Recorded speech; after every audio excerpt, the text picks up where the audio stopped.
Hi, Thunder in the East, part 2. Just a quick update on this one. Just got to the end of July, so played 5 weeks, and I think I've remembered most of how to play it.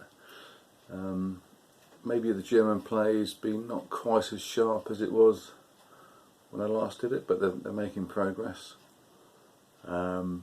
Just got through the end of July lull, really, when you move your headquarters forward to get them reset.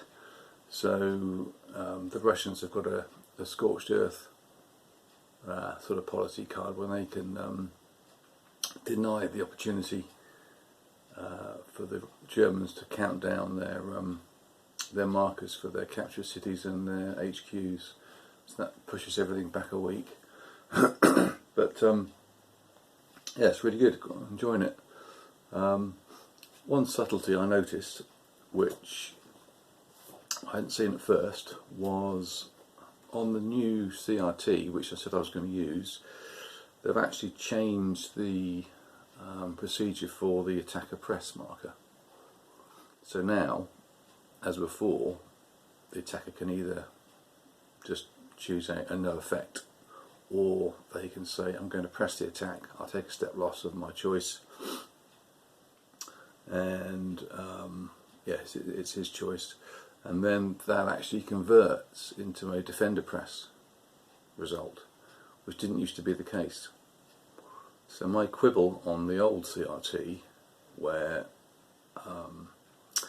with a 1 result in bad weather, you're actually better off, I thought, at 3-1 than at 4-1, because at 3-1 you would get the attacker press, where you could take a loss and take the hex, possibly, you know, causing him losses by retreating through Zox, capturing the hex, which I assume you wanted in the first place, otherwise you wouldn't have attacked it. So attacker press is quite good. At 4-1 it was just a stalemate, where both sides take a loss. So I never got my head around why it was that way around. And then I thought, oh good, they've changed that with the new CRT. But there's a similar, slightly weird thing that at 5-1, if you throw a 1, in good weather it's a defender press, which means the defender can hold the hex, and in bad weather it's an exchange. So yeah, you sort of both take a loss, but then you can take the hex, and maybe causing him a loss by pushing him through a Zoc. So yeah, it's been a bit of toing and froing on that on the on Consim about, but is an exchange actually better than a defender press? Well, I would argue it is, because generally you want to take territory, you want key hexes, and you can potentially cause additional losses because you're forcing the guy to retreat through Zox. So I think an exchange is, you know, certainly as good and more often than not better than the defender press. So actually, with the new attacker press interpretation, I think the old CRT is fine as it was. So I've just gone back to using that. So problem solved, at least for me. Yeah, the Germans have managed to rebuild any losses they've taken. They've got a small strategic reserve. The Russians have definitely built up their strength, because they've had the emergency mobilisation, which gives you an additional 4 personnel points each turn on top of your 10% of your stockpile. So quite scary numbers of Russians appearing.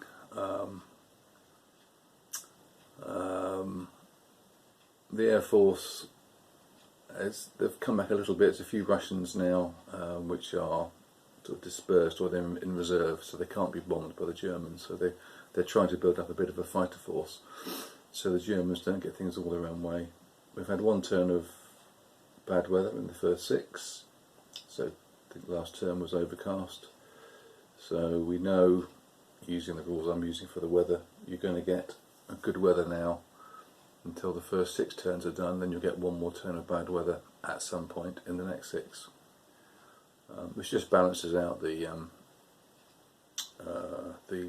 weather luck, because it can be quite critical, especially in the earlier turns when the Germans can use their air very freely, and the Russians don't really have an air force, so you get no overcast weather at all, and that's really bad news for the Russians. And equally, 3 or 4 overcast turns on the bounce could almost kill the game off. So why would you want to do that?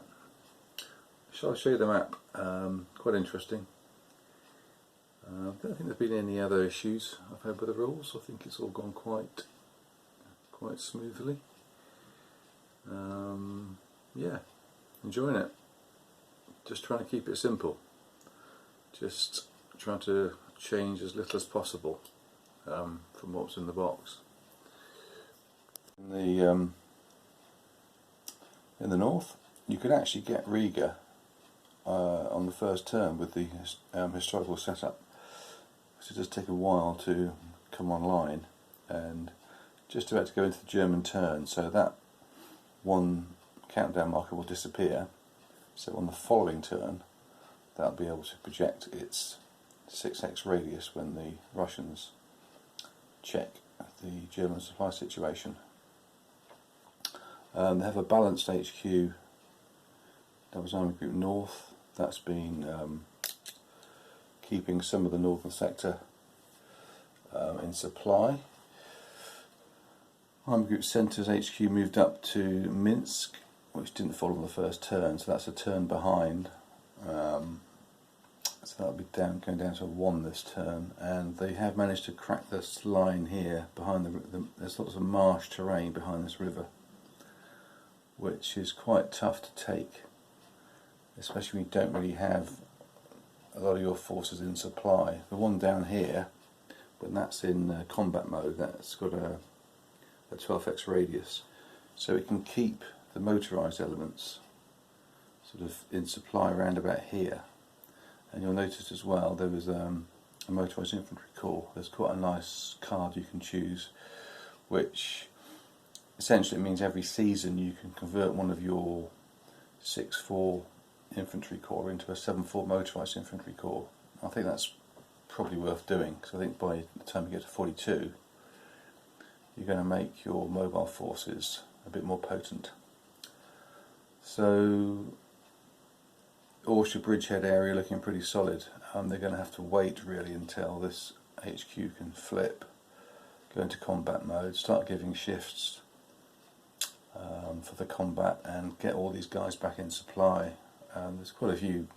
There's a Panzer Army and these 2 hexes, so they may be able to push on and take another one, but this area is going to get quite hard to penetrate until they get some assistance from HQs and the Luftwaffe. This HQ moved on turn 1, so actually this will come online as well this turn, ready for next turn's operations. Hopefully assist on the drive towards Kiev. Chisinau did fall. There was a Russian counterattack, which had a chance of 2-1, but ended up not taking it back. You may recall that the new rules don't allow improved positions into Zoks, except for those played by cards or the one free one you get each turn. So once the Axis got a chance, when they held on to Chisinau for that turn, that's where their precious 1 IP marker went, to hopefully hang on to it, and they may be able to knock out this 8-4, and so they'll have 2 hexes. At the moment these 24 guys are against 12, so 2-1, which is a 3-2, which is, I think the improved position means there's only a probably a 1 in 3 or 1 in 6 chance of actually taking it. Now it's 3 to 2. If they can knock out one of these 8-4s, take that hex back as well, that will really knock it down to a 1 to 1, which I don't think there's any chance of them ever taking it back. So that's the objective there. But it's good. This one is worth showing. Anything else? Probably not. I mean, that's a quick update. One of the rules you can forget is that these operational headquarters, they're in combat mode, so 4 hexes, you only get a shift of 1 in 1 combat. There must be a unit of the Axis miner involved, which there were, but the normal doubling of the supply radius for motorised troops is not the case for the operational headquarters, only the larger strategic headquarters. So if that goes into combat mode with a radius of 6, that will be 12 for any motorised units, but that's not the case with these, so that is a rule that's quite easy to forget. Let's have a quick look at the air display. So we had poor weather last turn, so only half of the Germans are going to be around. It wasn't worth, and you can't do any rush recovery with poor weather, so at least not with the overcast weather. So they've got limited air force this turn, and there are 3 fighter units. These are all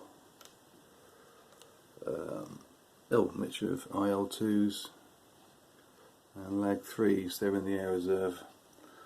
In fact, I think that IL-2 should be a LAG-3, so I may have picked up the wrong counter from the force pool. But anyway, so they're starting to get some sort of air force together. You can only bring units out of the destroyed box on the first turn of the month. So there will be some more guys. 10%, so it's probably going to be, I think I left enough to get 3 more brought up into the flown box, damaged. Start to feed them through, just to try to get some sort of pushback in the air. So there we go. I hope that's of some interest.